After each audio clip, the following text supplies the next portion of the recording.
Take a ride on Tony the Pony. Come take a ride on Tony the Pony. Let's take a ride on Tony the Pony with Mr. Pineapple. Oh yeah, it's Mr. Pineapple's Wonder Hour.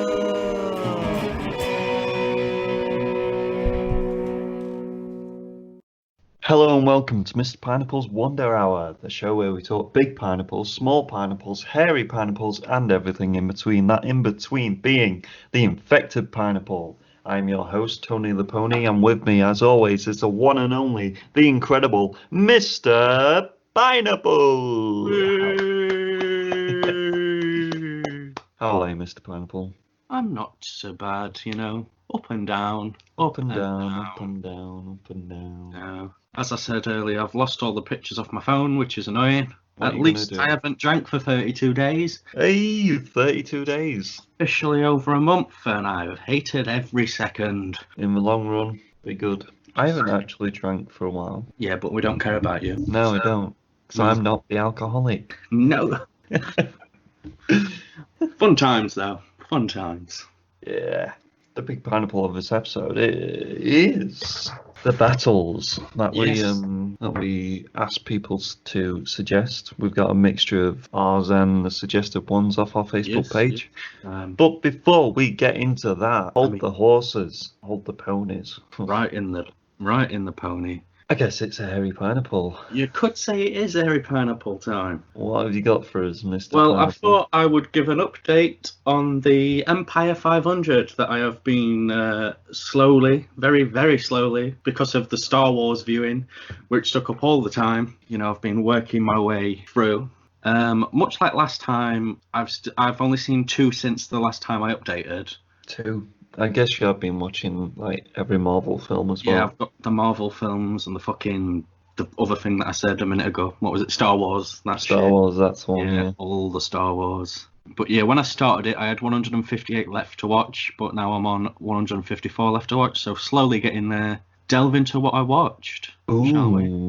I don't know if you remember last time I said I watched the film Army of Shadows, the sort of French resistance film. Well, I watched a film by the same director, Jean-Pierre Melville. Wonderful, wonderful director. Well, he's got speed to be on there twice, hasn't he? He's on there like 5 times. Yeah. Okay, no, big boy. The one I watched after that was Le Cercle Rouge. It means the red circle. Yes. For those who don't know French.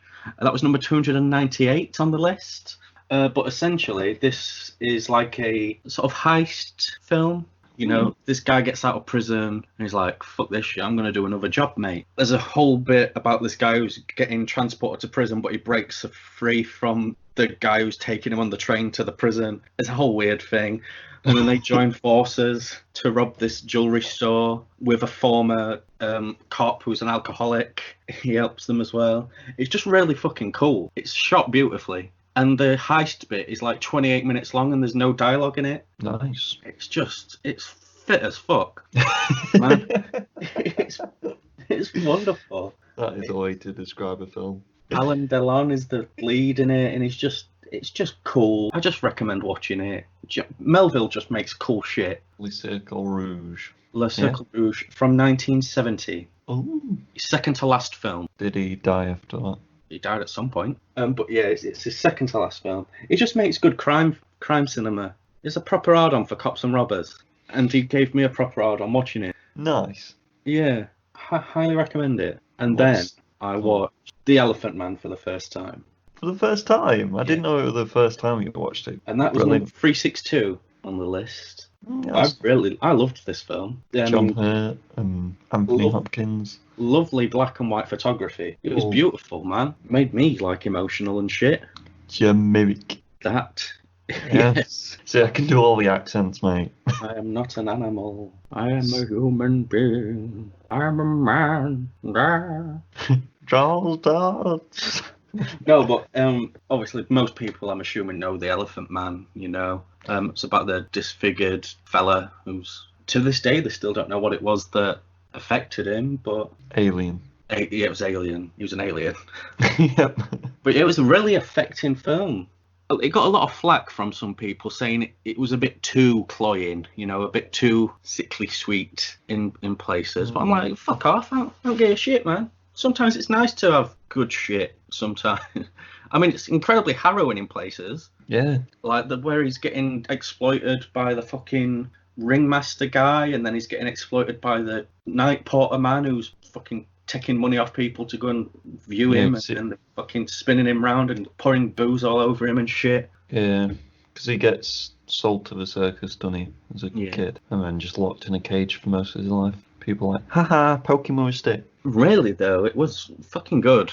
Quite a normal film for David Lynch. Not much surrealness, other than the sort of opening and ending.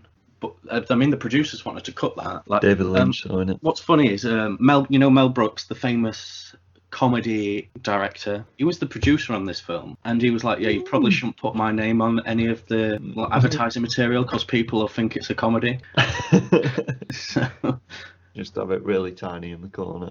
Yeah, but no, I watched that, and it's certainly a top 3 Lynch film for me now. I really enjoyed it. I've got a few more lined up that I should hopefully be watching in the coming weeks as well. But I thought, because there were only 2 films there that I was able to discuss, I thought I'd give a brief roundup of some of the other films that I've caught in the past couple of weeks that I've enjoyed. I won't include the Marvel films. So these are films that are not on the... These are non-Empire Top 500. Just films you've stumbled upon. Yeah. I mean, I could start with Portrait of a Lady on Fire, but that would take up all the episode. Oh, is that the one that you said was the most beautiful thing you've seen on screen? Yeah, by Celine Sciamma. But to sort of carry on with the Celine Sciamma film, I watched a debut feature yesterday called Water Lilies from 2007. Now, this it's a French film, and it's about one hot summer in Paris, about synchronized swimming team people and romances and teen angst and coming of age and lesbianism and puberty and everything. It was really good though. It was really good. Not as good as Portrait of a Lady on Fire, because not much will be. That Blu-ray will be arriving in 8 days' time. But it was a really good debut feature that I would recommend and everyone watch. You a big fan of French cinema? You could say that, in that most of the films I've watched this year have been French. Yeah. For example, the next film I'm going to discuss, AK. It's a French documentary filmmaker called Chris Marker, and he shot a documentary about the making of Akira Kurosawa's Ran. I didn't enjoy Ran. I watched it for my dissertation on Kurosawa. Should not have done it on him. Don't know why I did. But I really like the documentary. I like documentaries about filmmaking. Yeah. I like to, get in there and see the nitty gritty and what have you. And it's cool to see the process, and the insane amount of shit that went into filming that film is just ridiculous. Some crazy shit. It's only a short documentary as well, about 70 minutes long, but it's really good. It's from 1985. I'd recommend watching it. And then the rest of the films I watched were essentially Marvel. Because I force you to watch bad films. Yeah, so that's just a little brief update on some stuff I've been watching, a couple on the Empire Top 500, and some French shit. Nice. And in the future, I will do one just about Portrait of a Lady on Fire, because it's just oof. Well, in the coming weeks, we'll have a lot of free time to watch other stuff, because I've noticed I want to watch other stuff, but then I'm like, I need to watch this for the podcast. To be fair, though, we are very ahead of schedule with the Marvel viewing. That's what I mean, yeah. We've already, not to, give too much away, but we've already watched the next 3 films before the episode's even due. And our new pod schedule is very much like this episode. Yeah. Not really reviewing any films, just kind of doing some cool little unique. Should we get onto the news? We probably should. The lack of news that there is this. Yes. See, originally we was only going to do 5 battles from our 52. That's like 62, I think. 62, Jesus. But now we're going to probably do 10 if we've got time. There's lack of content. Yes, it's getting to that point that there's only going to be one bit of news every week. Well, the first trailer we're going to talk about is Perry Mason. Perry Mason. Yes, Perry Mason is a character in a series of novels from way back when. From like the 30s and shit. He's like a legal guy. And they made a very, very popular show of it in the 50s and 60s. But now it's coming back with a vengeance on Hubbo. Hulu. Herbo. Oh, HBO. HBO Max. Starring that guy. He looks very that era, doesn't he? Yeah. He Downey suits that Jr. was era so originally much. cast in the role. Oh, then what? Oh, he died in Endgame. Oh, spoilers. So he's dead. Right, just like his career after Doctor Dolittle. But Yeah. this looks good. It's I'm a big fan of this kind of thing myself, as you know. Yeah. I like this kind of shit. Set in Los Angeles. It's gonna be fun shit. It's only a limited series though. I think there's only gonna be like 8 episodes. yeah, but that's probably good because it Yeah. means every episode will be pretty fantastic, or it might not be. It might be dog shit. Yeah, you never know. Might be like Mandalorian and mixed. Right. Some episodes might be really good. Some just didn't need to be there. But it looks good. It I does.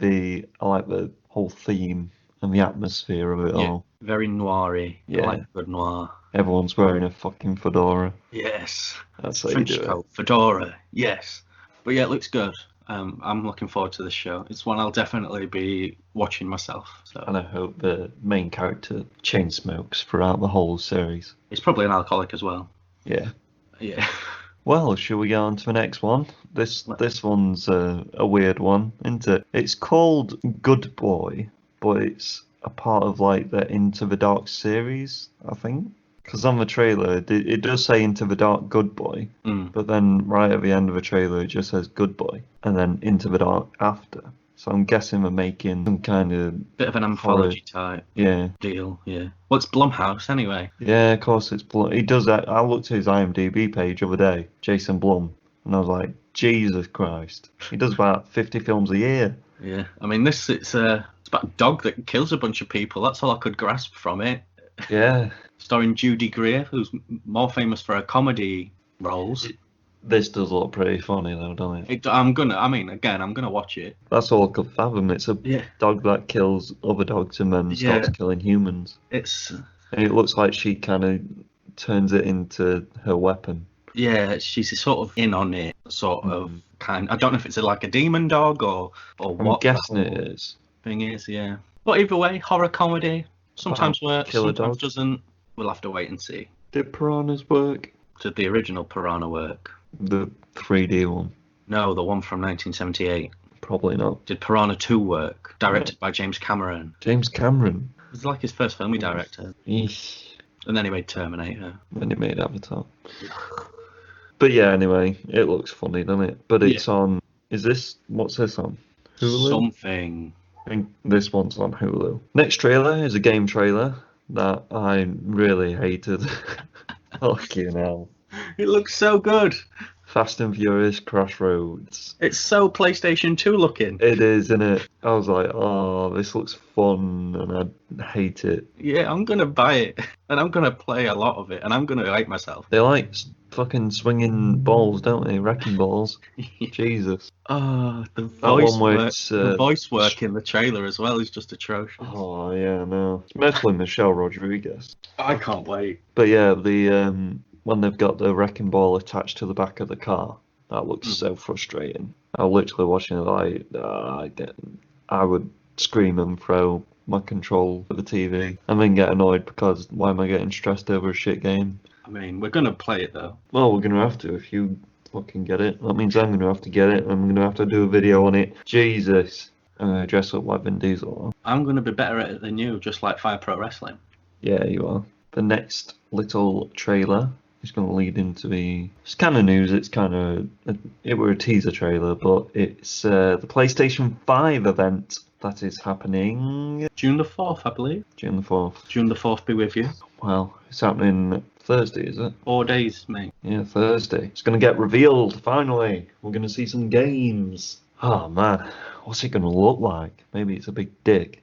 Box. Yeah, it's going to just be a rectangle into It's just a cardboard box. just a cardboard box. That Yeah, says and you just have PS5 to on it. imagine that. You just imagine the games. Oh, it's going to get me so hyped. It won't get me hyped.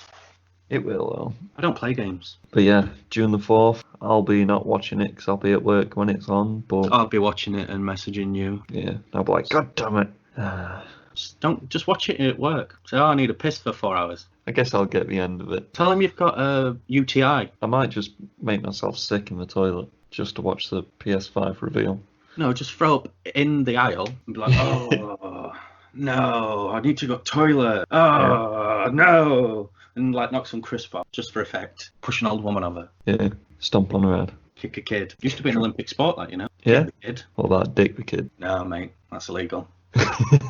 Well, let's get on to the news. Can't do that anymore. With some game news. Sonic the Hedgehog number 2 has been confirmed to be in development. I mean, it were going to do it anyway because it made some decent numbers at box office, didn't it? Well, hey, yeah. And Tails is in it. Spoilers.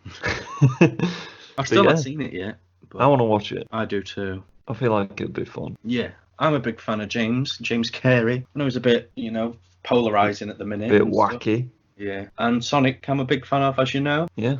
You've been in my bedroom. I've been in your bed. You have. Oh. And what about James Marsden? You like him? Yeah, I like it when he dies as Cyclops. Yeah. Very X-Men uneventfully. 3. Last Such a time. good character, and they just shut all over him. First 5 minutes of film as well. I also like him in Enchanted. What about Anchorman 2? That's a film that I saw in the cinema. He's in Westworld as well. He's also in Hairspray, mate, and Hairspray is a banging film. I mean, John Travolta dressing up as a woman is just a winner for anyone, What's that, isn't sorry? it? John Travolta dressing up as a woman. There was a lot of controversy over the casting of him, to be fair. Yeah. Probably because a woman could have played him. No, because in the original play version, the character was played by Harvey Fierstein, and the fans were like, "Cast Harvey." John Travolta, though. Yeah, but John Travolta's career has been very, very up and down. Pulp Fiction brought him back, didn't it? It did, Yeah. and then he went back down to doing nothing for like 13 years. I mean, he did that Wild Hogs? Wild Hogs. That's garbage. I've seen that film more than once. But yeah, anyway, why are we on about John Travolta? We talked about Hairspray. James Marsden. There we go. Fucking hell. There's a good backtrack in there. Next bit of news is game news. The Ghost of Tsushima. Tsushima.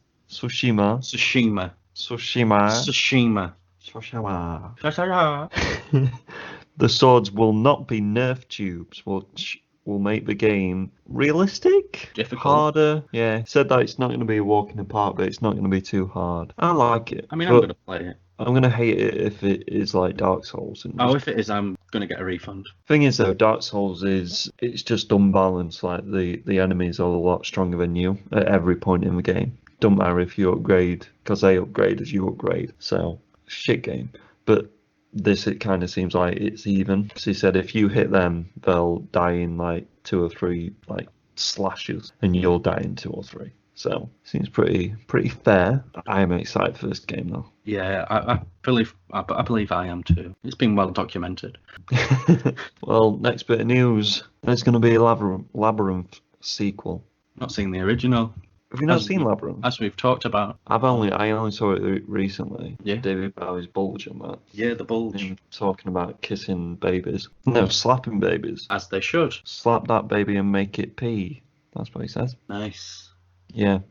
Scott Derrickson is directing. He was Who's going to that? be the director of he's the guy who did Doctor Strange. Oh, yeah. And then he didn't do Doctor Strange 2 because of creative Horror. differences. Because he wanted to make it a horror movie. So, and they're like, no, let's get Sam Raimi to do it, the famous horror director. There's not enough puns in this film. I hope Toby Maguire's in it. He's going to be. I will bet my right testicle on it. Alright, you've said it now. Can't wait to cut that off. I'll do it myself. Yeah, on the pod. Where else would it be? Next bit of news. The Girl with the Dragon Tattoo series is coming to Amazon TV. I'm This is guessing like that's just Amazon Prime. This is like the billionth adaptation of it in like 5 years. Yeah, when they like Daniel Craig was in that adaptation. Yeah, there's the original ones from the Sweden. Sweden. Swedish chef. Hurdy-gurdy. Hurdy-gurdy-do. Then there's the Fincher one with Daniel Craig. And then they rebooted it again, the Americans. And now they're doing it again, the Americans. Fucking hell. I mean, the original Swedish one didn't come out until like 2009. So it's not, that's only like 11 years and 4 different fucking... It's like fucking Spider-Man. Jesus. But There's only one Spider-Man film that we want, and it's these Spider-Man films from the 70s and 80s. Spider-Man Strikes Again. And Spider-Man The Dragon's Challenge. The Dragon's Challenge. On Vish tape. Vish tape. I have everything to hand for some reason in this bedroom. I know you do. I mentioned it. You just mention anything and I'm just like, yes. But yeah, I don't care. Yeah, I couldn't care less. We've only put all this shit in because there's no other news. Yeah, and I don't like books. Books? Just leave them as a tree, mate. So much better to look at. And I can read trees, I can't read books. Yeah. Amazon, I know. Apple picks up Martin Scorsese, Killer of the Flower Moon. This is it's a bit of a disappointment, really. Yeah. You know, he's tried his fucking luck with Netflix, now he's going to Apple. What's he doing? I think it's all to do with the budget, to be fair, because it's blown up to over 200 million by this point. Who fucking knows, mate? I'm not going to get Apple just to watch this film. I'll watch it. You think they'd go with Netflix again, though, wouldn't he? Yeah. Because The Irishman actually got him an Oscar nod. Got Netflix an Oscar nod. It did numbers as well. Like, everyone watched it. Except from me. And me. And you. Yeah. I think the last film I watched of his was Departed. Hugo. 2011. Don't He made a good film since then.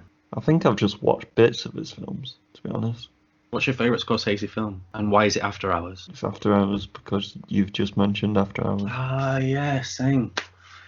It's my exact reason. But his best film is King of Comedy, though. Just to put that out there, it's not After Hours. Oh, yeah, The Joker. Yeah. Yeah. And then Hugo.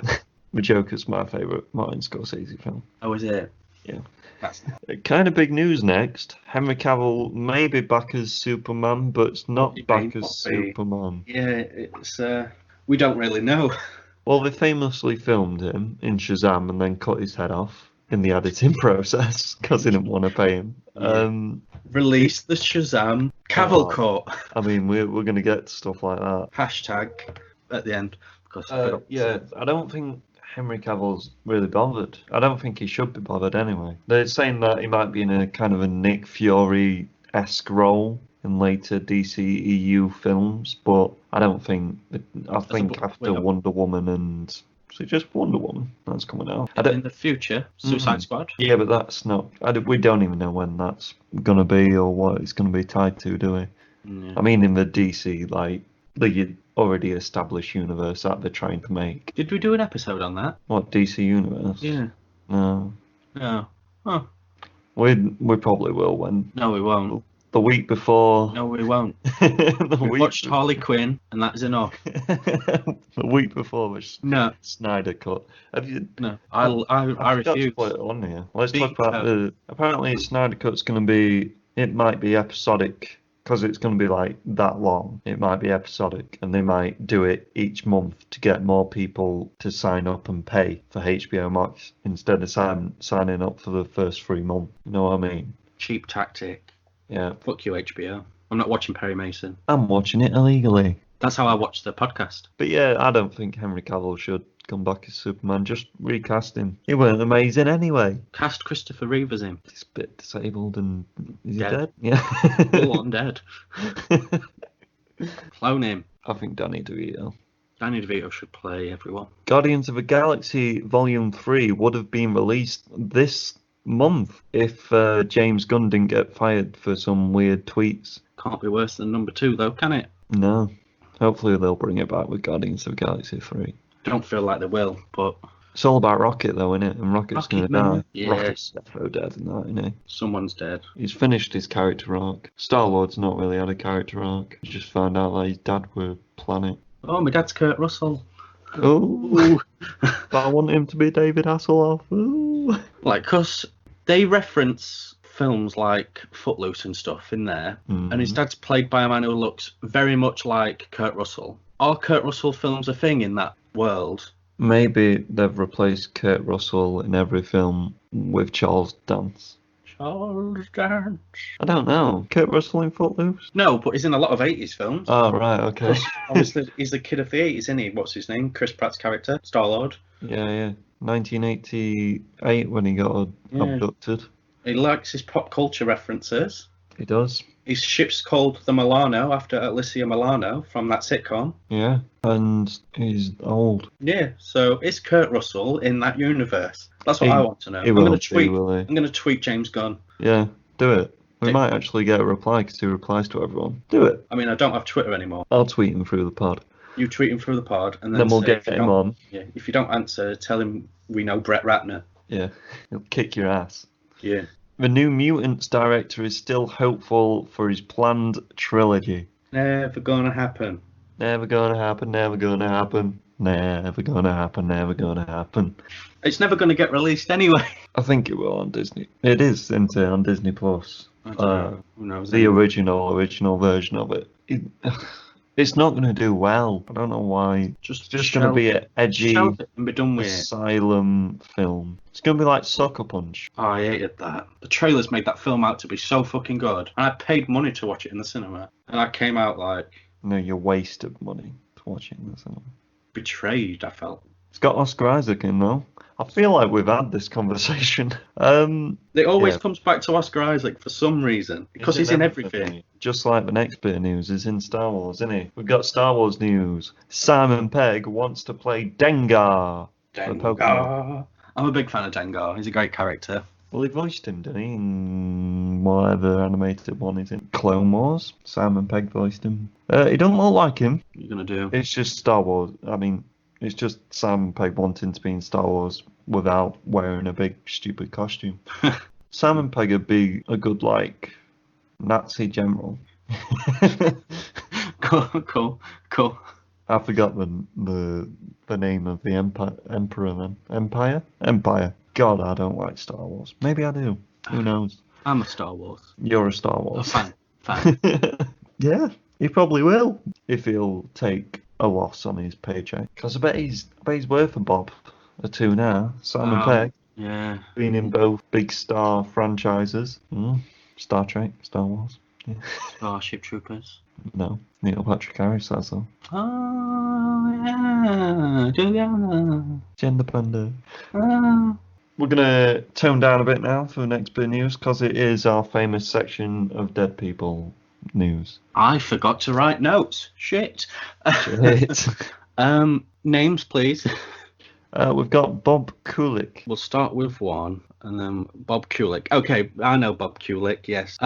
He's a famous guitarist, is Bob Kulick. He was in bands such as Wasp, great band, great metal band from the 80s, and he was the studio guitarist for a lot of Kiss stuff. They're a band as well. But a lot of people... myself and the Pony as well probably know him better as the producer and guitarist on The Game, Triple H's theme tune All for about the game. And Now now you play it. yeah, but he produced and worked on that. Well, now he's dead. What age? 70. What by? No cause of death as of yet. But no, worked on a lot of cool stuff. Worked on a lot of Meatloaf stuff as well. I said Meatloaf as a joke. Fucking Jesus. you? When I you went- said he's in bands, I said Meatloaf. I weren't listening. Maybe I'm his son. Meatloaf. That's nice. Next Richard name, Hurd. Richard Hurt. Hurd. Rich Hurd. His name's funny. If you take out the last bit of Richard and then just put his surname there, it says Richard. Oh, yeah. And that's funny. It shouldn't be, but he was a man who was famous for being in a lot of sort of sci-fi shows. Oh, yeah. On sci-fi. He was in V. Don't know if you know V. Very popular. If I was over there, I'd get you a V badge out and show it you. But it's under the bed in a box, you see, so I can't just grab that. I know V for Vendetta. That's not this though. He's also in Star Trek Voyager, Sequest DSV. He's in a few episodes of Quantum Leap, but That's most that game, isn't it? importantly, he was in Seinfeld. Oh, I mean, yeah. Because everyone who dies is in Seinfeld apparently these days. Seinfeld's just killing people off. He played George Costanza's boss. Seinfeld fans will know what that means. Didn't someone else? Didn't Jerry Stiller play George's dad? Did you say? Yes, Last yes, time? Frank Right. Stanza. And he died at the age of 87 from cancer, complications of cancer at his home. But yeah, he was a sort of popular figure at all the sort of like sci-fi conventions and stuff, you know, so he was like a well-loved sort of guy. And we've all probably seen him in guest starring in some show over the years. And the last name, which is weird, it's Anthony James. Two of my names, but it's not me. Yet. Yes. Jesus. He was sort of, as an actor as well, Anthony James. Born James Anthony, apparently, according to Wikipedia. Ooh, he did a switch of swoo. Yeah, gender bender. He sort of specialised in playing villains, mostly in westerns and such. That's just going to list a few films that he's in that are quite famous. In the Heat of the Night, Vanishing Point, High Plains Drifter, Victory at Entebbe, Blue Thunder, you know, Naked Gun 2, Unforgiven, which was his last film role. Great film as well. But yeah, he was 77. Cancer as well, wasn't it? Few, some deaths there. Well, rest in peace. Apologies for not having that prepared. I normally do. I don't know what's gone wrong. It's alright, mate. Well, to pick us back up, we've got my favourite sitcom, your love show. It's Always Sunny in Philadelphia is getting renewed for the 15th season? Yes, 15. I mean, I knew it were going to be. It's going to everyone keep knew it going were. until they all die in a tragic car accident. But Plane crash into an orphanage. yes. What's funny about this is that a lot of American news sites are saying it's record-breaking as the longest-running live-action sitcom of all time. But obviously, Americans are famous for only including American things in their record-breaking things. It's like, Yeah, bitch, yeah. please. Fucking that show. What's that show called that never went away? Last at Summer Wine. Yeah. Ed was on for 37 years, 31 seasons in total. It's like, fuck off, Always Sunny. I mean, I love Always Sunny, but It's don't be not trying to their take fault, away though, is from a bunch of old people. Yeah. Drinking wine. Old alcoholic. Such a fun show. Well, it's not garbage, but it's fun. No, it's shit. Yeah, it is shit. Oh, we got some casting news next. Ryan Gosling, Gozzle on his knob, has been cast in Wolfman. I don't Sure. like his last name. It makes me weird. Gozzle. He's been cast in Wolfman though. That's a Dark Universe film. Oh, we've talked about those films Yes. way back when. Way back when. Hey, big fan. I like the shit films. That are supposed to be shit. Well, they're supposed to be shit. They know they're shit. He's not a very hairy man. Oh, they'll make him. I'm hairy. I could be the Wolfman. Oh. Acting range there, guys. Cast him in all your stuff. He's not been in many films, as he was saying earlier. I'm not, but I'll do anything on camera. Next bit of news. Upgrade. This is something I'm very excited for. Yeah, this means nothing to me, this news. When you were like, upgrade, Ryan, and I was like, oh. It's that film that I keep telling you to watch. Yeah, I the don't better watch version of films, Venom. It's getting a TV show series. Guess who's attached? One House. Because he doesn't say no to anything. Yeah, it's going to be good. Is it? And we should all watch it. Yeah. Should we? Before we get on to the last bit of news, this just popped up. Bit of Marvel news. We should have done it earlier, but I've only just seen it. J.K. Simmons reveals that he's signed on to appear in multiple Spider-Man in the MCU. Nice. As good old J. Jonah Jamesons. Speaking of Spider-Man news, though, I've got a little tidbit as well about some Spider-Man fans, some young Spider-Man fans who let Black Widows bite them in the hopes of gaining superpowers, but they just ended up hospitalised. That's like the when Peter Pan came out and people started jumping off stuff thinking that Did they they could really? fly. Excellent. But no, yeah. If any kids are listening, you know, make sure it's a radioactive spider that you're getting to bite. You're not just a Black Widow, because clearly that'd turn you into Scarlett Johansson. You Yes. fools! You Fucking fools! hell. They don't even know, do they? Meant to be Marvel fans. And you're coming into my house, stealing my bread. We didn't talk about I didn't put down the other Star Wars news as well. They're looking to cast a live-action Ezra Bridger Correct. for post-Rebel series. I do like Ezra Bridger. Who could play him? Slumdog Millionaire guy? Charles Dance. He's got range. There are sometimes caves in the Rebel show. Oh, definitely Charles Danson. Well, just looking at the picture, I think, is it Dev Patel? He could do a good job. Famous Bollywood actor. Famously known for Skins. Who wants to be a millionaire? He's dead. Who, Dev Patel? No, the guy who millionaired it. Millionaire man. He might not be down, fucking no. They're all dead, mate. Soon. Last bit of news. which relates to the Snyder Cut. David I Ayer. have news too. What? Whoa. Boom, boom, boom. That I forgot to mention in the previous weeks about the online film festival. All the film festivals have been cancelled, of course, because of Corona. Should have put this in the Corona news, but I'm doing it here now because I don't give a damn. He's changing things up. All of them have been cancelled. You know, all the big ones: Cannes, Berlin, Toronto, London. You know, Venice. Yeah, but they've all got together and are doing a sort of online YouTube collaborative film festival. It's on for 10 days. It started on the 28th of 3 days in, but it doesn't finish till the 10th. So there's still a good 8 days worth of content out there. They're doing film premieres, like full films are on YouTube, short films, interviews with people, documentaries. There's a cool interview with Jackie Chan, which I'm going to watch at some point today. Or is that on today? That was on a couple of days ago. But right. Yeah. There's retrospectives about people. There's Q&As. There's a lot of shit. Cool. But I guess we can talk make about sure to watch it now, because I'm not sure if they will be available to view after the 10th or not. So I guess they'll put a kind of limit on it, won't they? it's all for free, but there is things to donate and stuff for COVID causes, etc. Nice. Maybe that could have been awareness. Who knows? I'm just not with it today. Well, who cares? Who really cares? Satan, the fucking Not me. prick. Well, last bit of normal news. David Ayer, the famous director, famously directed The Suicide Squad, didn't he?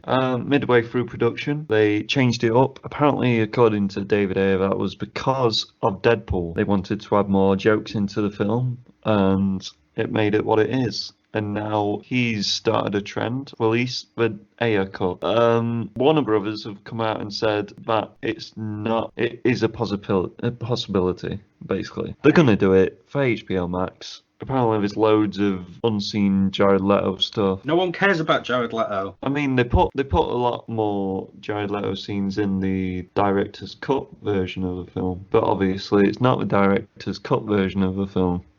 So I don't know. It's just jumping on bandwagon. But yeah, let's get into the Corona news. The infected pineapple. We've only got one because, you started a fucking rampage about your film festival. Jesus.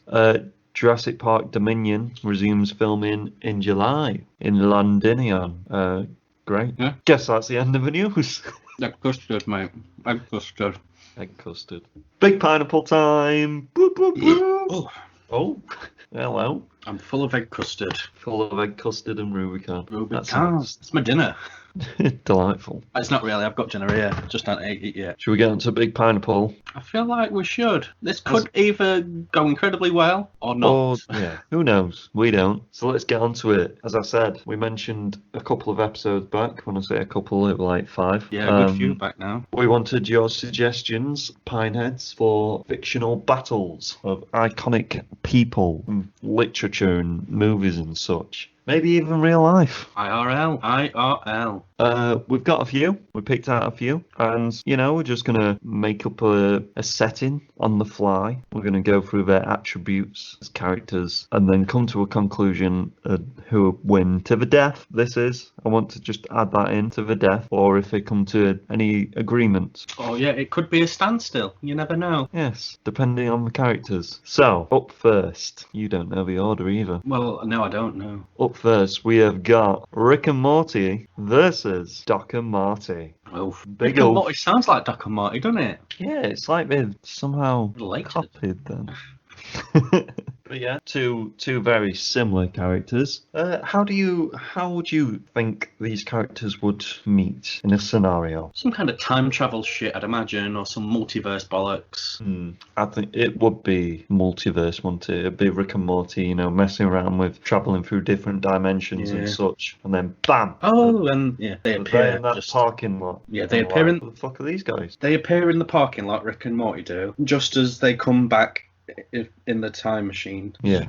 And they're in the door, and then they smoke, and then Rick just blasts them both dead because they're more powerful. They make some fourth wall breaking jokes about how they look the same and how they must have copied them. And, let's go through the attributes. We've got Rick and Morty first. They've got interdimensional time travel. They've got a portal gun. They've got the Meeseeks box. They've got a spaceship thing. You know, they've had multiple alternate versions of themselves. A bit of a weakness. Alcoholism, and they've got multiple accolades of terrible multi-universal crime. And then we've got Doc and Marty. You know, they've got the DeLorean. Some guitar skills, you know. Sick shredding skills. They've got a Trying to bit of be good. charisma, yeah. They've got Bit what? of charisma. Yeah. Doc's a racist, and they've got a hoverboard in one of the films. I just thought I'd throw it in there because, you know, it's a bit one-sided, isn't it? I mean, yeah. I mean, But you've got to think about the characters in this one. I think Rick would go straight for, yeah, I'm going to kill him. But then Morty would be like, well, Rick, what are you doing? And then they'd kind of have a little back and forth, you know. I think See there'd be a who's- back and forth, but then I believe it's going to end up with them all travelling through time and jumping after each other through these different places and stuff. That is an ice cream van. Fuck me. Ice cream man's about. We'll wait for the. I kind of want an ice cream now. Shall we listen? Yeah, That's a loud ice cream van. it scared me. Fucking Jesus. Yeah, there'd be a good old crossover episode, wouldn't there? There's a lot of time hopping and stuff, but I feel like with these two kind of characters coming together, there would be a greater threat looming, and they would have to team up. Oh yeah, there'd be like a mix of who's a bully, Biff and Biff Tannen. evil Morty teaming up. Yeah. I don't think they'd even. I think Rick could engage in violence. I think Doc and Marty are too quirky, and Morty'd like Marty because he'd relate to Marty because they're basically like nearly the same. But then Rick could get pissed off that Doc's a rip-off of him, but then the joke would be that Rick's a rip-off of Doc, mate. Yeah. This is hurting my brain. I said battle to the death, but I think this one may be a standstill. Yeah. I feel like a greater threat would come. Or it'd be that Rick and Morty, like everything would happen. Rick and Morty would go back, but then Rick would go back on his own and just kill them both because he's a bastard. Maybe. He's a bastard, man. He is a bastard, man. Much like Dennis. Dennis. Dennis is a bastard, man. It's an Always Sunny reference, mate. Oh, right, okay. I was like, what? Sorry, mate. Calls I shouldn't himself a fan. have. We were talking about Rick and Morty, mate. Oh, like, there's no character in Rick and Morty called Dennis. Yes, there What is. you on about? Is there? Dennis Reynolds. See. First one, standstill. Maybe was- Rick kills him. Over quicker than I expected it to be. I mean, it's because Doc and Marty really don't. Yeah, I don't know how they survived. Yeah, that was very uneven. But the same characters. Next fight. It's Hellboy versus Freddy. We should Freddy Krueger clarify. for anybody who wants to. Yeah, know it's that. Freddy Krueger, the film version, and it's Ron Perlman's version of Hellboy. It's the original. The good version. Freddy Krueger. I reckon in this scenario, Hellboy would be sent to where is it? What's fucking Elm Street? Doing some paranormal investigation, you know, and then probably has a few drinks, falls asleep a bit, and then boom, Freddy's in his mind dream palace. Shall I go through the poopy poo? Starting with Hellboy. He's got super strength, superhuman durability, de-accelerated aging, understands ancient languages, enhanced sight, thermal resistance, demonic transformation, hellfire manipulation, hand-to-hand combat, occult knowledge, a right hand of doom, and the Good Samaritan, which is his pistol. Gun. And with Freddy, you know, he enters people's dreams, causing them to witness their worst fears, and the injuries that they sustain in the dreamland translate to real life. R.I.P. Johnny Depp. In the dreamland, he's got regenerative powers. He can shapeshift. He's got telekinetic powers. In the real world, he's got enhanced physical powers. He's got his clawed glove and withstand large amounts of damage. He can't spread his powers outside Springwood unless he uses his daughter. Can be pulled out of a dream world where he is mortal. He's afraid of fire, which is a big downer in this battle.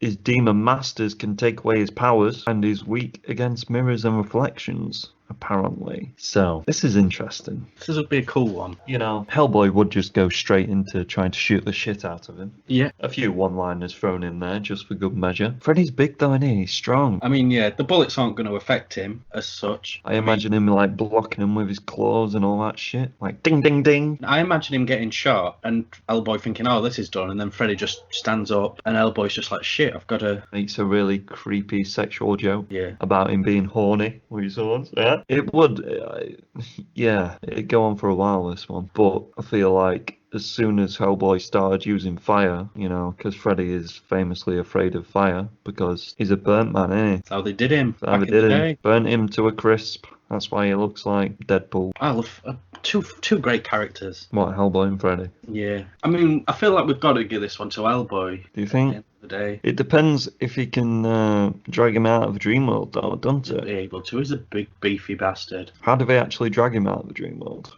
I can't remember. I've seen all the films multiple times, but I can't remember.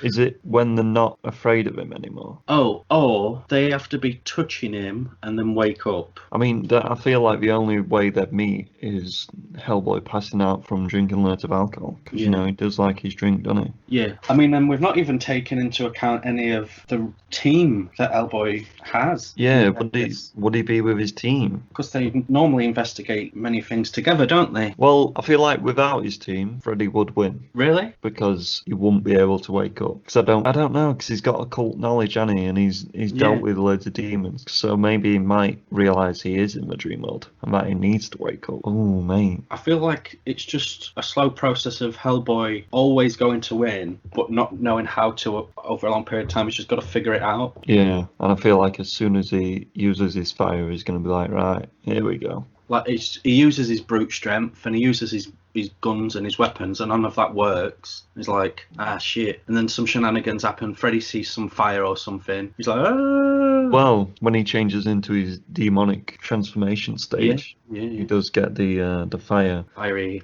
horn. fiery horns, doesn't he? So as soon as Freddy sees that, he's going to be like, fire, because, you know, fire's scary, innit? It is. And then Hellboy will be like, right, I got this bastard, don't I? It's going to have to go to Hellboy, innit? I think Hellboy takes it. Freddy puts up a good fight, though. Oh, yeah. And I'd love to see this fight. Yeah, I want it. I want it I'd to love happen. to see Freddy make some really weird sexual jokes. He's a dirty man, isn't he? He's a dirty man. He's a pedo as well. Big time. Big time. Big time pedo. Big old. Or maybe he could. Carry on. What if he slices his horns off with his clawed glove? I don't think his clawed glove is as strong as the horns. Because Hellboy is very durable. He is, isn't he? And he's Ron Perlman. Yeah. Famously not an actor that I like. Yeah, it's gonna have to go to Freddy. I mean Hellboy.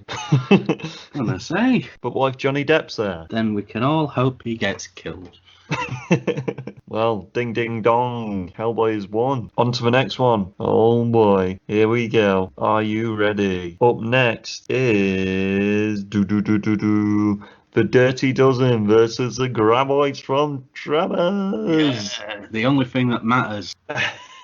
Well, I guess you can take the reins on this one. Well, I imagine that the Dirty Dozen have had to go somewhere to liberate some people or some item of some kind, and it's deserty based, Obviously. and some shit goes down. Some shit goes down, you know, we start hearing little rumbles, little rambles. Then people disappear around them, whatnot. What And have like, you. what's happening here? And then, See? boom, big worm monster. Graboid.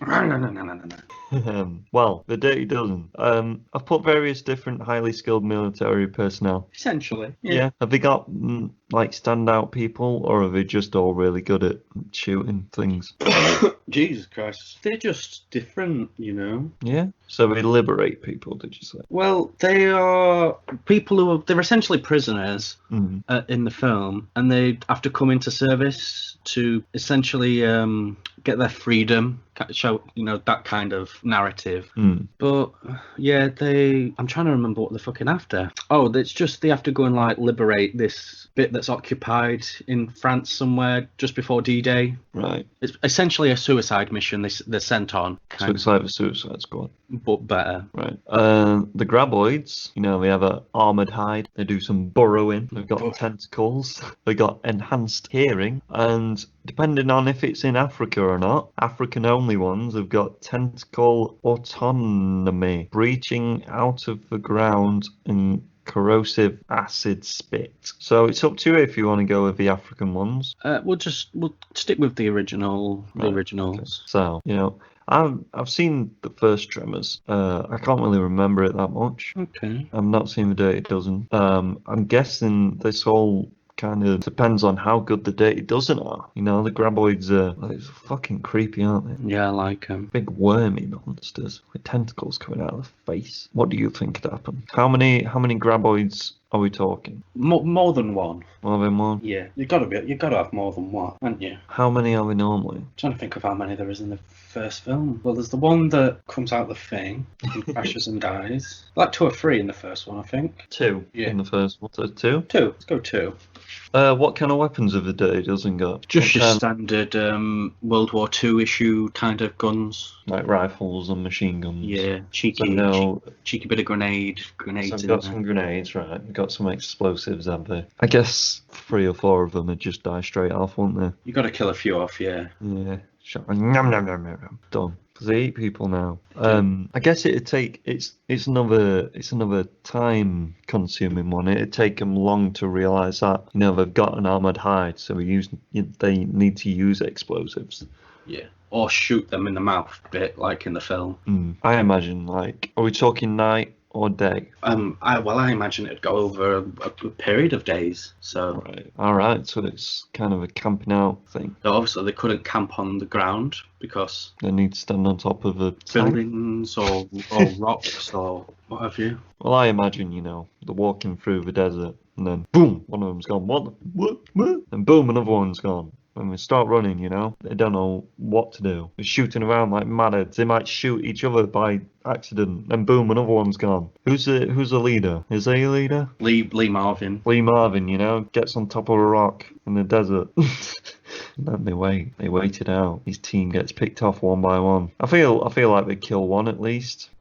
He might kill one towards like the end. Yeah. And then finally realizing what he has to do. They'll try some grenades and they'll just waste most of their ammo just shooting randomly. I feel like it'd come down to the last one and the leader, and then he pops up, slow-mo. He's got no ammo and he dies. Done. Classic. Okay. Or he might do a good old, I'm going to blow myself up to kill Yeah, this. sacrifice, and it ends up in they're all dead. What do you think? I like them all dying. What, the self-sacrifice? Yeah. Because you said it was a suicide mission that were originally sent on in the film. Yeah. So he's ready for it, isn't he? He's a big boy. I feel like they all die in the end, but they take out the graboids with them. And then the camera pans down into the floor, into the ground, and then there's a baby one. Yeah, and a baby soldier. Yeah. I might watch Tremors later. Why don't we do Expendables versus Tremors? They need to do everyone versus the Tremors. Jet Li's kicking a fucking graboid in the face. Yeah, him and bloody Dolph Lundgren both do a roundhouse into the graboid and it just explodes because Nice. of the power of kung fu. Yes. But yeah, that one's ended in a bloody draw, I guess. Double death. I mean, it'd take an expert like the analyst to figure out who'd die first, so who'd win. Next up, this one's interesting. So we've got Fight Club Brad Pitt versus Snatch Brad Pitt. Yeah. So So the way I see this going down, I'll give what I see, and then you do what you want. Okay. The Fight Club have branched out. They've got little chapters all over the world, oh boy, and this one just so happens to be in Snatchland. Snatch. I think that's a place we all want to visit. Brad Pitt Fight Club. The Fight Club's there, and he's like, "I can fight, mate. Mickey One Punch, whatever his fucking name is." Mickey O'Neill. Yeah, that's it. Yeah, Oh, that's it. yeah. Well, I'm just thinking about Snatchland now. Yeah. Well, I see this fight happening. It can happen. I didn't really think about how it gets to that point, but in the mind frame, because obviously, spoilers for Fight Club, I guess. the film that's been out a while. He's part of some guy's imagination, isn't he? Edward Norton's, the narrator's imagination. I feel like the Fight Club Brad Pitt would look at Snatch Brad Pitt and be like, you're me, why are you me? Why is this guy me? Going all insane. Starting on the Snatch Brad Pitt, and Snatch Brad Pitt would be like, that's not me, and he's terrible. I thought you were going to do that. No, can't do that one. That's out of my range. It'd be like, that's not me, that's Edward Norton. And then, fight would start like that. So we've got Fight Club Brad Pitt. I don't know their fucking names. Tyler Smith, in it? Tyler Durden. Tyler Durden. He's a really good fighter. Part of a fight club. That's it, I guess. Bare knuckle fighter, isn't he? He's an imagination of Edward Norton's character. And then we've got Snatch Brad Pitt, really good fighter. He's a gypsy. Probably do some bad tarmacking as well. Yeah, some gardening, steals your fences. Rip your granny out. And he's also a bare knuckle fighter, but he's done a bit of boxing as well, hasn't he? Famously in the film Snatch. And he'll fight you for your caravan. I haven't seen Fight Club all the way through. What? I've seen parts of it, and then I saw the end, and I was like, I don't want to watch this. It's a good film. Who do you think would win? I think Snatch is a better fighter, because, he can just knock anyone out in one punch, can't he? He's basically one punch man. I like it in Fight Club when Jared Leto gets beat up. Oh, yeah, don't he get his face, proper smashed in? Yeah. And he, is he Ghost? Is his character? I can't remember. I also like Meatloaf's man chips. Nice. Who do you think's better fighter? You've seen them both, haven't you? You've seen Snatch. I think you'd have to go with Snatch. But then they both have sort of underhanded tactics, I guess. Because Jippo's never fight one-on-one. Yeah, and he's got his Fight Club, hasn't he? Fight Club, he'll just blow shit up. Yeah. Oh, I guess in the initial fight between the two Brad Pitts, Snatch Brad Pitt will win. Yeah, I feel like it's going to turn into a gang war more than anything. Yeah, and then the Fight Club people would start on the gypsies.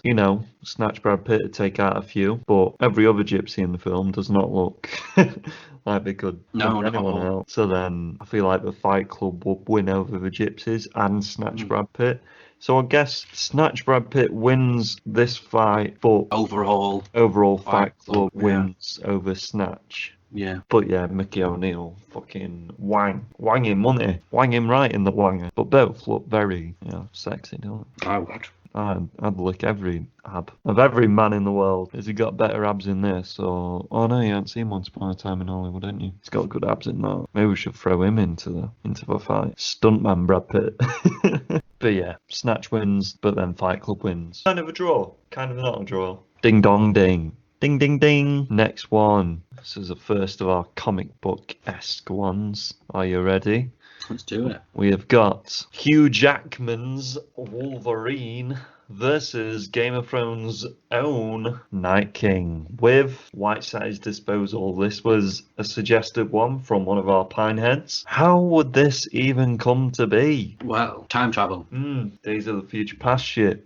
Kitty's mind fucking him. And then he ends up in Westeros or wherever it's fucking set. Yeah, in his little futuristic gay costume. But I guess he has to kind of kill everyone else in the Game of Thrones universe to get to Night King. And he'd do that easy. Yeah. So everyone else is dead. He's just killed all main characters of Game of Thrones, every army. Just wiping through them. And then he gets up over the wall and he sees this motherfucker, the Night King, with his little army of zombies. And it's game time. He's sniffing. He's doing his little grunt, his little frown, drinking all the red wine before the take to get all them veins popping. Wolverine, he's got an adamantium skeleton. He's got nearly impermeable skin. Only projectiles and sharp weapons can really affect him. He's got healing powers. He's got enhanced sense. He can sense fear, lies. He's good at sniffing people. And he's samurai trained. Then we've got Night King. He's got chirokinesis, freezy powers to be layman termed. He can turn people into White Walkers. He's got necromancy, he can raise the dead.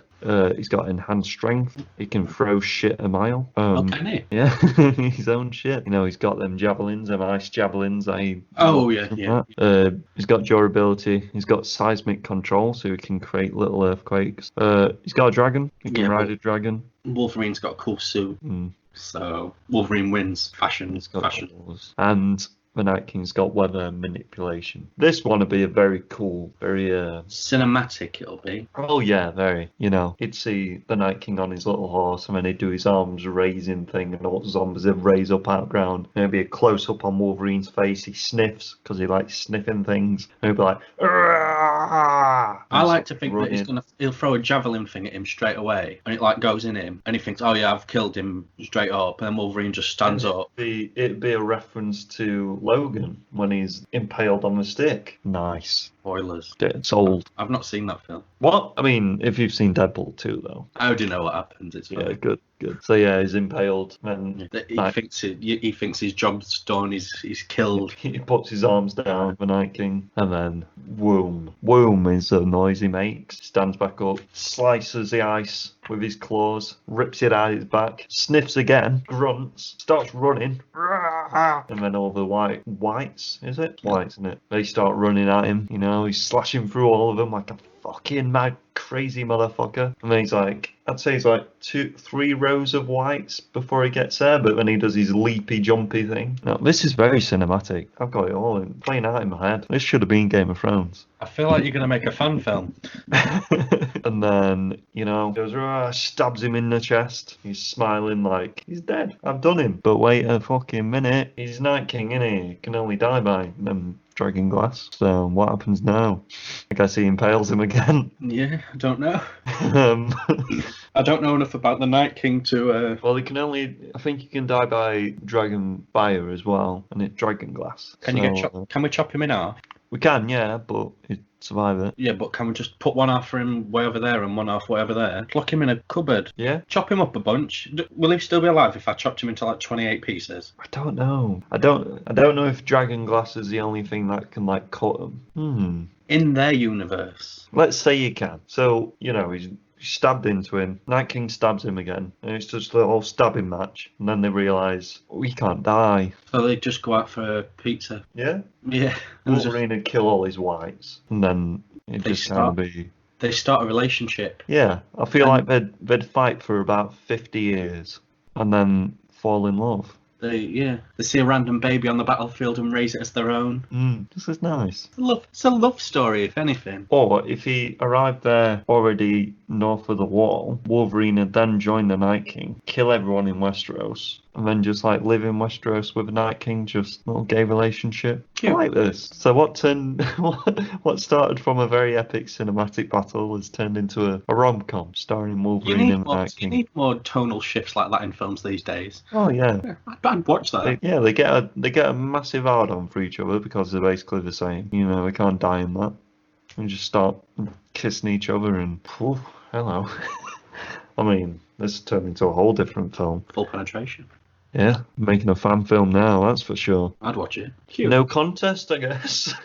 No, Wolverine's killed all his whites, but he don't really care about them anyway. And yeah, gay porn film. What else are you supposed to do with all that masculinity on screen? Have them fucking it. Yeah, that's how we do it. How wars Very end. nice. That's how all wars should end. The next one, a comedic one, I'll say. And it is the Shanghai team versus the Rush Hour team. You know, how do you think this had come about? There is an intergalactic Jackie Chan convention where all the different Jackie Chan characters meet up. Some words are thrown and challenge is issued. Chris Tucker makes a racist joke Yeah. about Jackie Chan looking like Jackie Chan. You all look the same. Yep. Yeah. And then Owen Wilson's like, wait, I'm the funny guy here. It's them two that start the fight, you know. Yeah. The Jackies are admiring each other for the different stages of Jackie Chan's career. Just having a nice chat, and then it's a war between Owen Wilson and Chris Tucker. So, Shanghai team. Jackie Chan's the Chinese guardsman, the fighting man. And we've got the gunslinger Owen Wilson, who's a funny guy, but he also has a gun. And we've got... He's good in a brawl. Yeah. He's shit with guns, mostly. And then we've got Rush Hour. You know, they're both international cops. We've got Jackie Chan playing Jackie. He's a fighting man, of course. Then we've got Chris Tucker. He's a funny guy, but he also has a gun. And he's okay in a brawl. And he's okay in a brawl. I guess this one had just come down to who's better, Owen Wilson or Chris Tucker. Yeah. I feel like Shanghai Jackie would be the better fighter of the two Yeah? Jackie Chans because he's an Imperial Guard, you know. That means protecting the emperor or what have you. But who was better out of Chris Tucker and Owen Owen Wilson. Wilson? Who's funnier? Owen Wilson's been in the funnier films. Yeah, but what do you enjoy more, Shanghai or Rush Hour? Oof, nah. If I'm being honest, probably Shanghai Noon. Yeah, Yeah, I like westerns. I like Rush Hour. Don't get me wrong, I love Rush Hour. Man, I feel like Chris Tucker would be able to beat Owen Wilson, especially if Owen Wilson's really bad with shooting guns. Yeah, not at the end though. He's good at the end. I feel like the Jackie Chans would be like matching each other's blows. Going just like blow for blow, move for move. Yeah, kind little of thing. like anime fucking clashes in between, Yeah. sparks flying off each kick, and then Chris Tucker and Owen Wilson start, having a comedy off, making your mama jokes. Throwing quips about and stuff. Yeah, being racist about Jackie. And then it come to a fucking draw, an old cowboy draw. And then Chris Tucker would just shoot him because he'd cheat. He kind of takes everything as a joke, doesn't he? He's a street smart. Yeah, Owen Wilson would be like walking the steps like 3, 2, and then bang! Chris Tucker's like, I killed him, Jackie! Yeah. Or they're invaded. The Intergalactic Jackie Chan Convention, plus friends, is invaded by some enemies, and all the Jackie Chans of the universe have to team up. Oh man, that is a being Jackie Chan film that I want to see. I should write this. I feel like Chris Tucker and Owen Wilson still fight to the death though. They can't get over that animosity between, towards each other. I'm saying Chris Tucker will win out of them two. I don't know. But the two Jackies would just admire each other and then talk about how they don't like the son because he does drugs. Oh, JC Chan. What are you going with? I don't see, because I feel like Shanghai Jackie would win. I feel like he's a better, more skilled. So if we say Chris Tucker beats Owen, Shanghai Jackie beats Rush Hour Jackie, and then if it comes down to the other two, then Jackie wins. Would Chris Tucker just shoot him though, or would? Yeah, but Jackie Chan can disarm gunmen. Yeah, true. He'd like catch the bullet and spit it back at him. Yeah. Yeah, So it comes down to Shanghai Jackie and Chris Tucker, or right, kills Owen Wilson. Then the two Jackies are stood next to each other, and he's like, "Which one shall I shoot?" Because he's racist, and he thinks they both look the same, and then he just shoots himself. He shoots himself. Yes. Right. Okay. No, he shoots the Shanghai Jackie, but then he thinks that he's done wrong and shoots the Rush Hour Jackie, and then Chris Tucker wins. So racism. Right. By Chris Tucker. This is all coming from Chris Tucker. It's not me. Okay. Because the Rush Hour films are very racist towards Jackie. That's a comedic ending. All right. The proper ending would be Shanghai Jackie, wouldn't it? Yeah. Very nice. The next battle we've got is our second comic book battle. Very classic one, this. Very classic. We have got, some would say, the same character but in different suits. We've got Batman versus Iron Man. How would this come across? How would this happen? I'm sure it's already happened in the comic, but Yeah. I feel like it'd be a billionaire convention. They're at an Iron Man and Batman convention. Yeah. Of course. And all the fans are rallying, saying Batman's better, Iron Man's better. And it's just whoever wins this battle's better. So many conventions happening in the world these days. Oh, well, yeah. Shall I get onto Batman's stats? He's got a lot. Yes. So strap in. He's got acrobatic skills. He's got archery skills. He's got aviation skills. He's got business management. He's a master of disguise. He can hack computers. He's firearms trained. He's got a genius level intellect. He's got willpower. He's got interrogation, intimidation, investigation skills. He's really good with hand-to-hand combat. He's got martial arts, dim mac, whatever the fuck that is. And he's good at boxing. He's got enhanced sensors, apparently. He's at peak human strength, with speed, agility, endurance, stamina, reflexes. He's good at sleight of hand, stealth. He's a tactical analyst. He's good at stick fighting and swordsmanship. He just goes around hitting people with sticks like a madman. By stick fighting, I'm assuming they mean kendo. Yeah. Right. Then we get onto his bat suit. We should mention, this is like peak Batman and peak Iron Man in the comics. So this bat suit's made out of titanium. It's fire, water, and impact resistant. Reinforced gloves and boots. Gloves having metallic blades on the side. He's got a gliding cape. He's got infrared, night vision, and auditory sensors, as well as sonar. And his utility belt. He's got plastic explosives, nerve toxins, batarangs, smoke bombs, a cutting tool, grappling hook, and rebreather device. Told you he had a lot, didn't I? That is a lot. Iron Man is a super genius intelligence. Not just a genius, he's super genius. He's a master engineer. He's a master businessman. He's an expert tactician, skilled combatant, skilled marksman. His Iron Man suit has got superhuman strength, speed, light, power cells, energy conversion, power recharge, life support system, and environment protection, magnetism, anti-magnetism, onboard computer, sensory array, override, its crystallized iron armor, enhanced durability, energy shield, repulsor rays, unibeam, tri-beam, multi-beam, pentabeam, omni-beam. It's a lot of beams. All the beams. It's got lasers, pulse bolts, energy blade, pulse barrage, smart missiles, hypervelocity impact, plasma discharge, telepathic microscopic tasers, telepathy inhibitor. Fucking hell. So many things. This one's gonna be a close one. They are basically the same character from different companies. Iron Man's more of a, I guess, alcoholic is his weakness. What's Batman's weakness? He's scared of bat. I feel like this one would be very like billionaire show off what I can do kind of thing. Yeah. They'd be countering each other with each other's things and such. There'd be a lot of, smoke bombs and stealth. And Yeah. I imagine a really cool scene where Batman grappling hooks onto Iron Man's suit and they go flying around the fucking sky like madheads. I imagine, Iron Man beaming him while he's grappling on and he dodges, fires some metallic blade at his face. There'd be a lot of cool stuff in this fight. A lot of batarangs going off and omni beams, but I feel like the person that's got the upper hand here, surprisingly, is Batman, because he could hack into his fucking Iron Man system, because basically Iron Man, he relies a lot on like Jarvis, doesn't he? Like he's in computer. And let's not get onto it, shall we? And if he deactivates his Iron Man armor, he's then got a certain time frame to try and break through the armor, get to Iron Man, because Iron Man has got a massive shield around his whole body, so it's going to be hard to get this one battle to the death. But then you have got the point that Iron Man could just omni beam Batman in the face, but Batman is very good at dodging shit. Batman can beat Superman. That's only because Superman is weak to a rock, though, isn't it? Yeah, but Batman will beat Iron Man. Yeah, I feel like it'd be a very long fight. I don't think it would. Do you not? No. You don't like Iron Man, you do?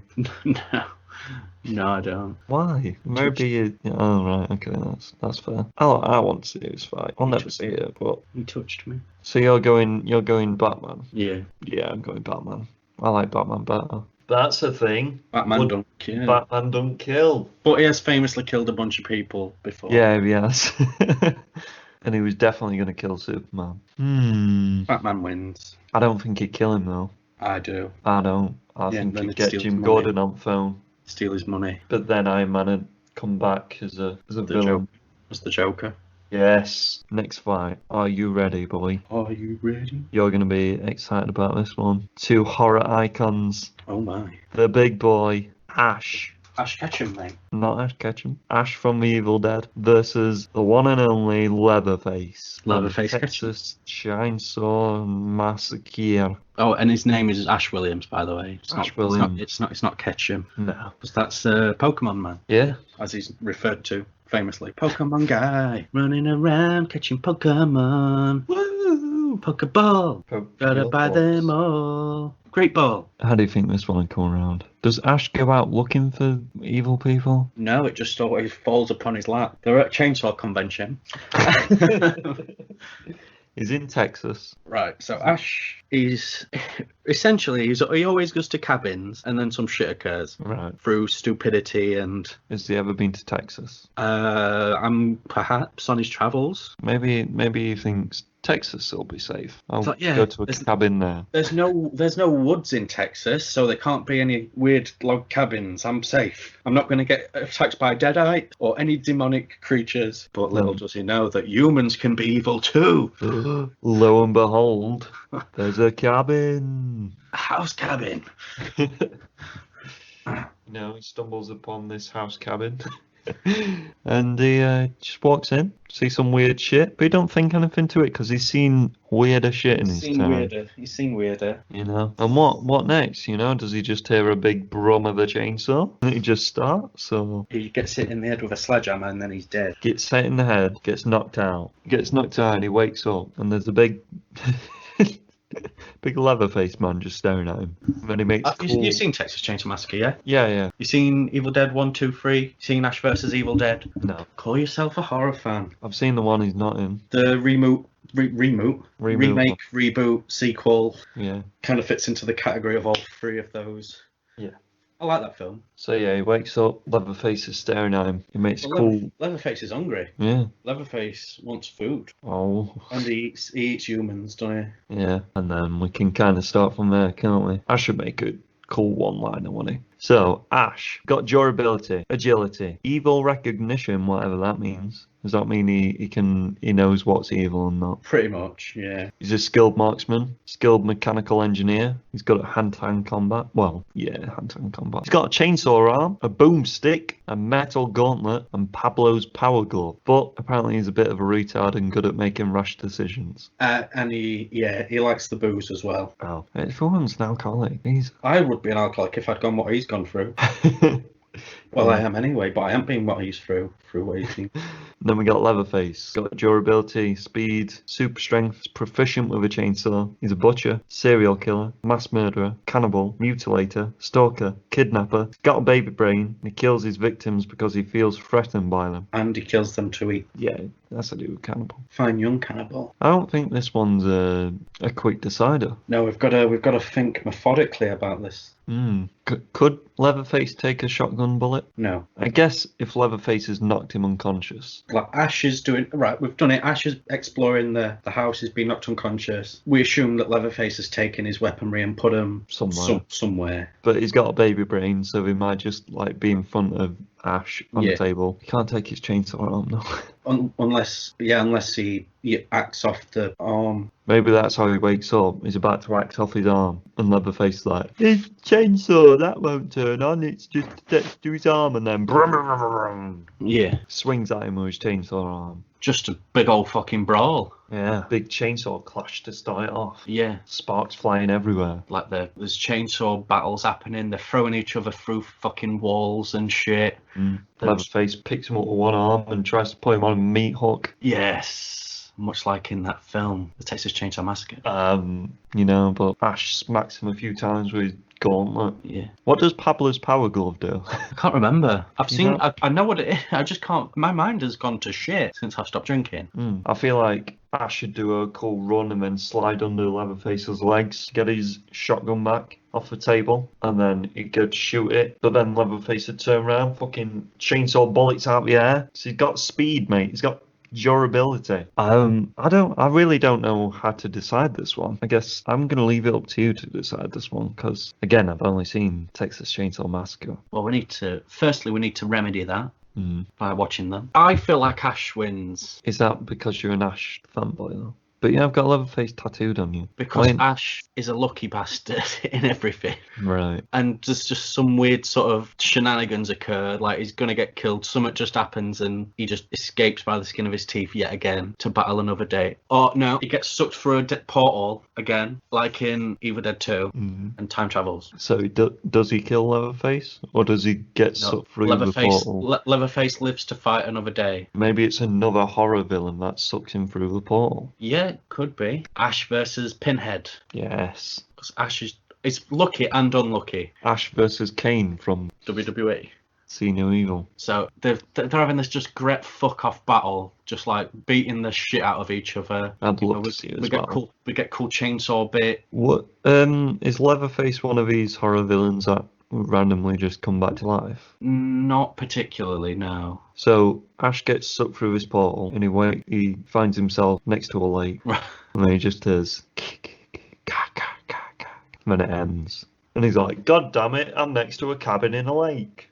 Yeah. Love it. And then Leatherface just there having a wank. Yeah, Leatherface is just fucking a dead person. Probably, yeah. Katie Vick style. The villains from Wrong Turn walk into Leatherface's house. Leatherface versus Wrong Turn. Second to last one now. Are you ready? Oh, We yeah. have got da-da-da-da-da. Ooh, the Warriors versus the Wanderers. Oh. Two gangs. One gang with a lot more members, but two gangs. How would this one come about? Have you seen The Warriors? No. No. That's a shame. I know, it's one of them.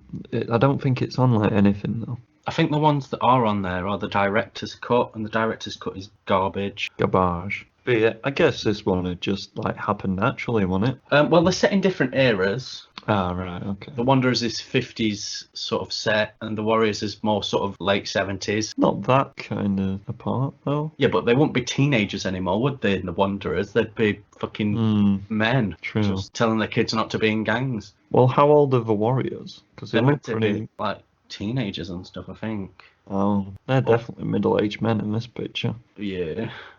But who knows, man?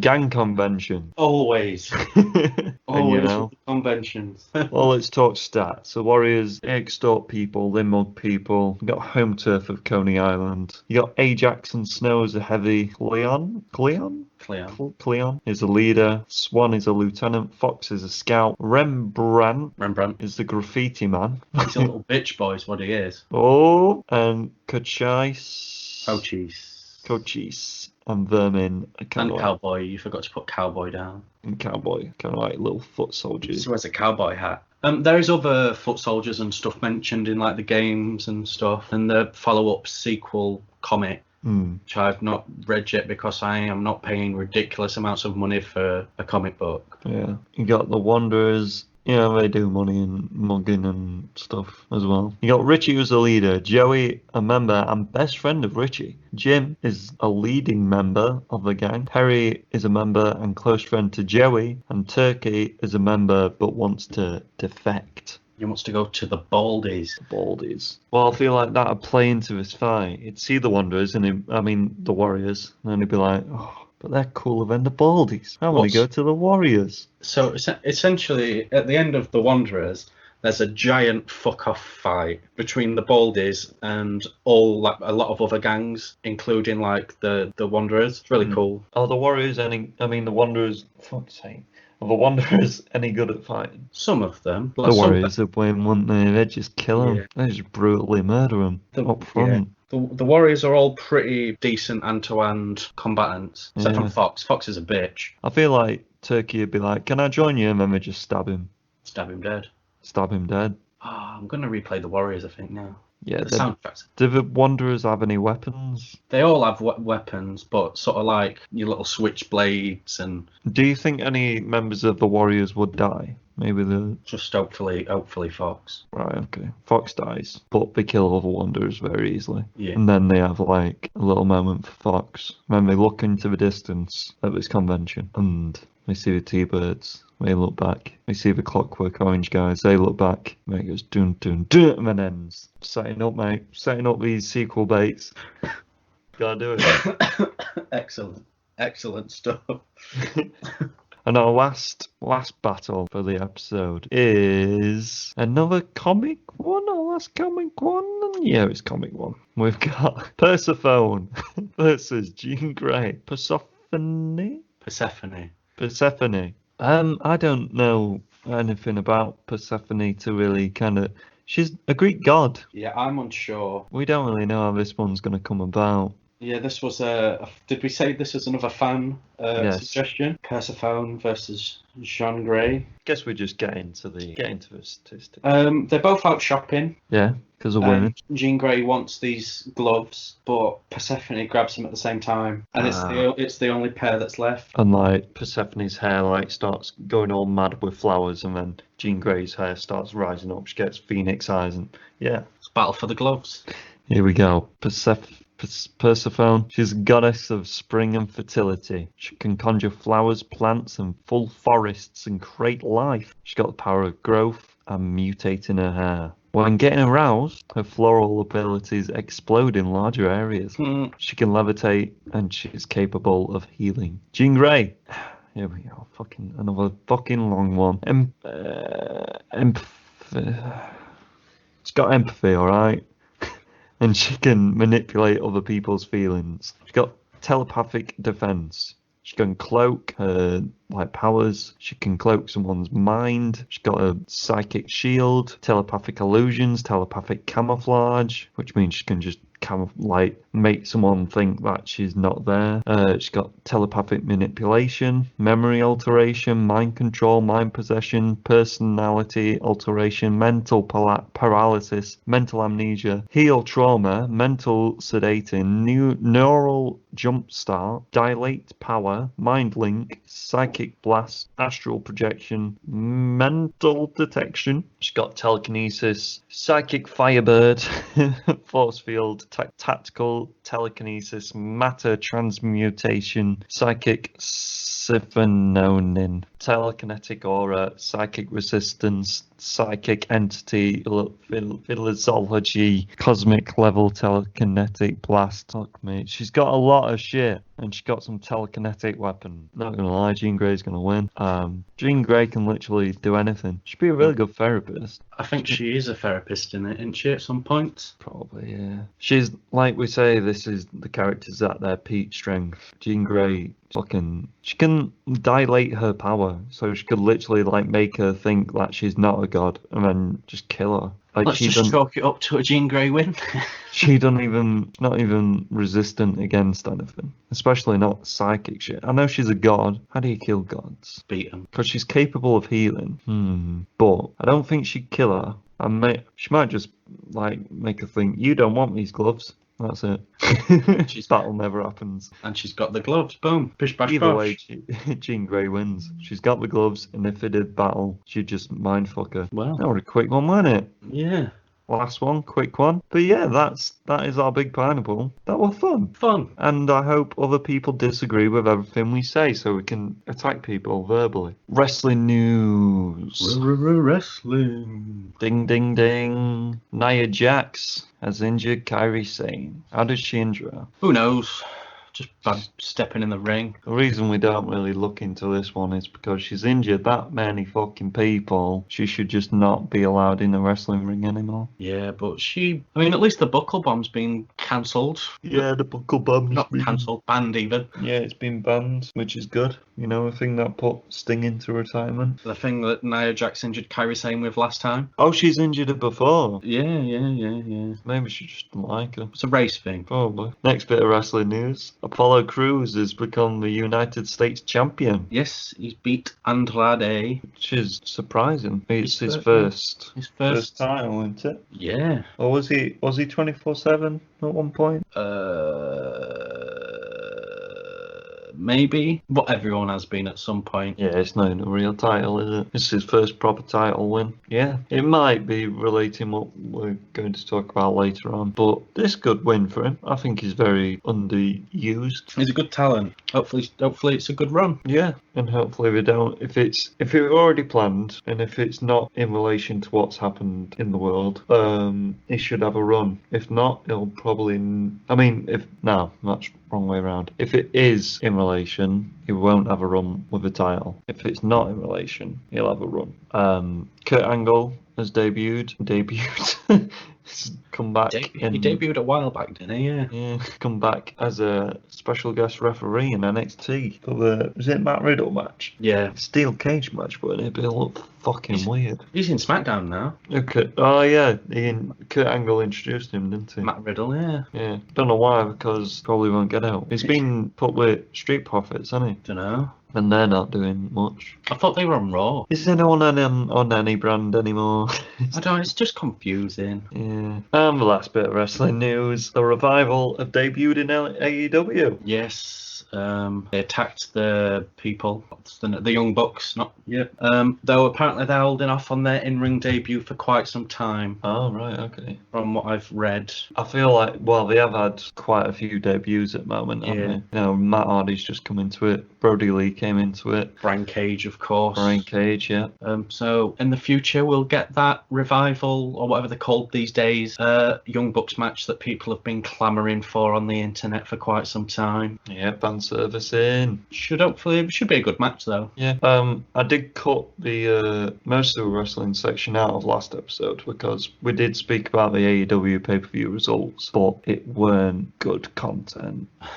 We were just like, that looked alright, this looked okay. I do really want to watch that Stampede match. I've seen Yeah, a few I wanna watch that. clips from it, and it seems fucking Hangman Page riding in on a horse across a football stadium thing. That's what I want to see. Yeah, we'll do a little review on that pay-per-view, I guess. But that's it for wrestling news. Let's get on to the awareness section. I think we've both agreed on what this awareness section is going to be about. Yes, yeah. Something that's very out there in the media right now is the death of George Floyd by that police officer. I don't even really want to mention his name. But yeah, the video came out of the police officer, in quotation marks, arresting George Floyd. He already had him in handcuffs on the floor, and he proceeded to place all his body weight on his neck by kneeling on it, and didn't restrain himself from proceeding to choke the guy out with his knee and therefore killing him moments later.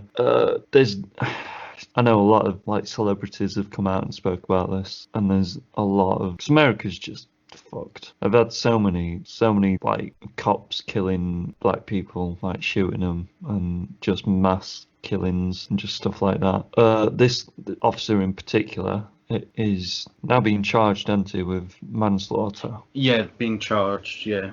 Second, I think, was it manslaughter or was it second degree murder? I think it Or was both? murder.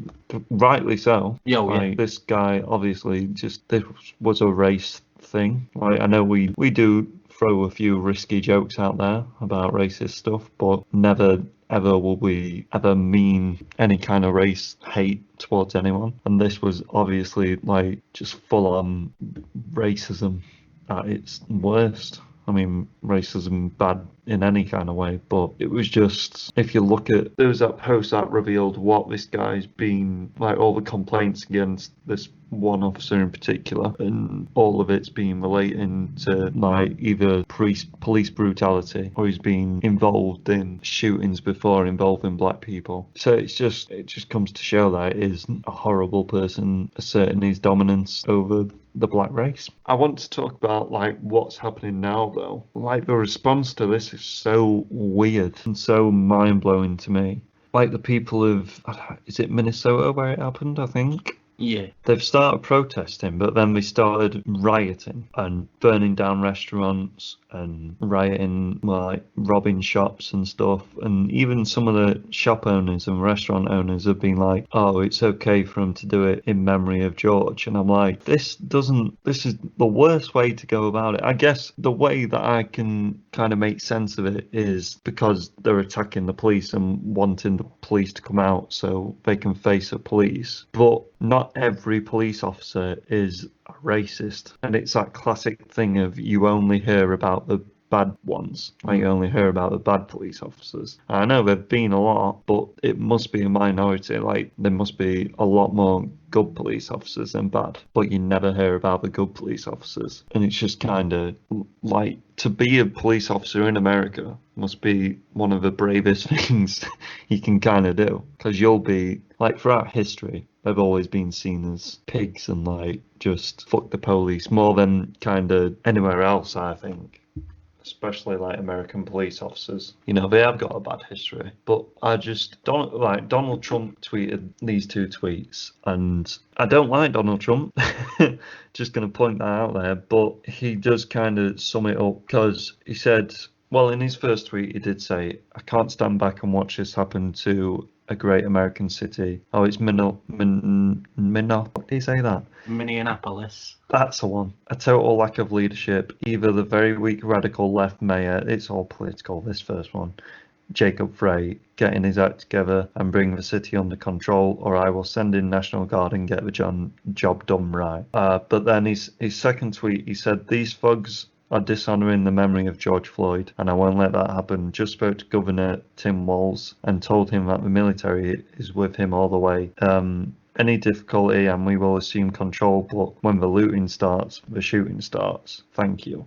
Like, he summed it up in the way that, yeah, these people are just, they're battling breaking the law with breaking the law, because obviously this man got murdered. But now these people battling that with robbing places and burning places down. And it's just going to, like Trump said, it's just going to lead to the military coming in, probably killing a whole lot of more people.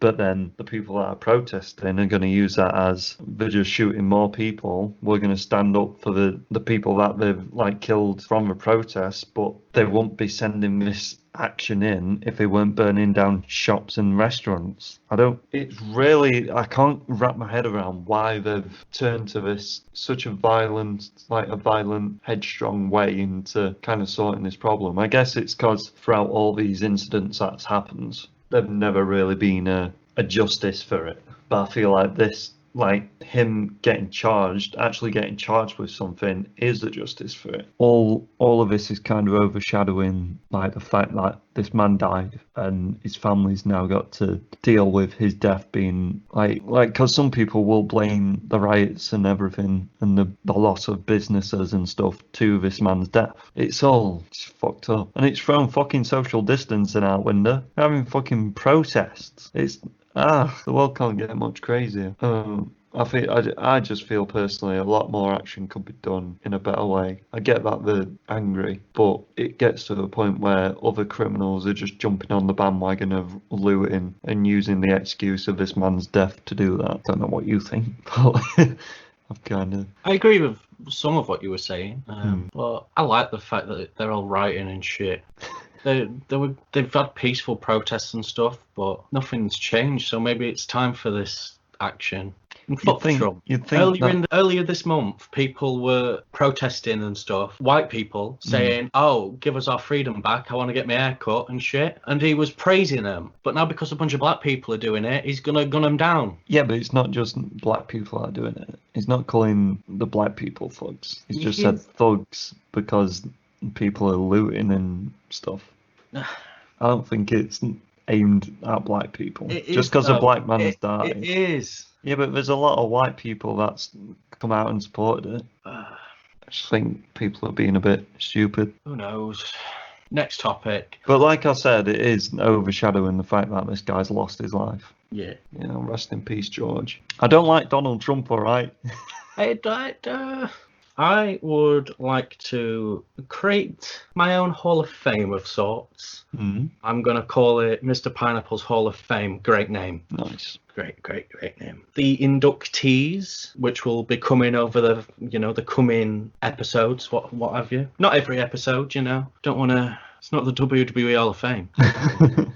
Some will be sincere inductees. Other things will be irreverent, funny. Some things will just be things I like. But I feel we've got a good first inductee in line. Don't know if you would agree. That's a good first inductee. Yeah. Friend of the podcast, friend of ours, Grandad Dick. He's got some cats, and one of them sadly doesn't have much time left on this planet. She's sadly, I believe it's cancer that she has, and we just feel like she would be a great first inductee into our Hall of Fame. Indeed. On Mr. Pineapple's Wonder Hour. So Tabby is our inaugural inductee into the Hall of Fame. Very nice. Big up Tabby. Big up Tabby. What a lass. What a pussy.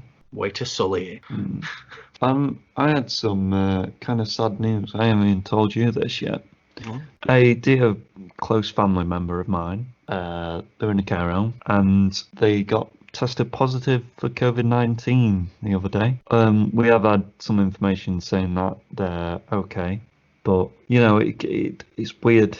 Kind of puts it into perspective. Like, I've not known anyone to have it, and then bam, other day, like, yeah, this person's got it in your life, and I'm like, oh shit. Hopefully they'll be okay, but in a care home setting, there's a high chance that it could go the other way. Now I'm ready. I think I've known that you know, knowing that they're in a care home, I'm like, there is a high chance. You got to kind of think about that. I just kind of want to mention that.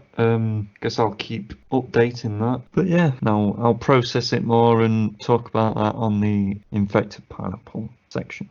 Have we got any shout outs this episode? Not this episode, no. Oh well, fuck you, Seaton.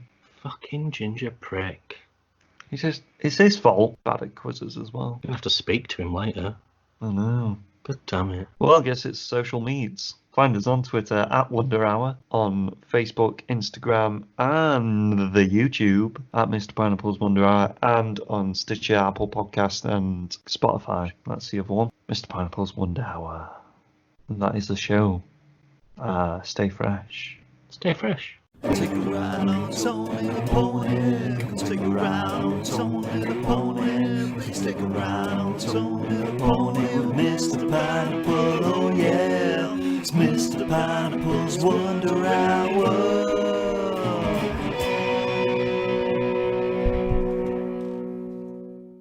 Very cool. Your arms are very burnt. I know, mate. I know. How's the eye? It's twitching. You need to put vinegar in the other one. I keep saying this. It's like you're not listening to me. I don't believe that's a thing. It is. The old woman told me. The old woman in the cabin. She was like, if you get sunburn on the one eye, you have to put vinegar in the other one. And then she disappeared, and so did the cabin. And then I found myself in a city. Whoa. And some say that's how I was born. Wow. That's a film in itself. Girlfriend.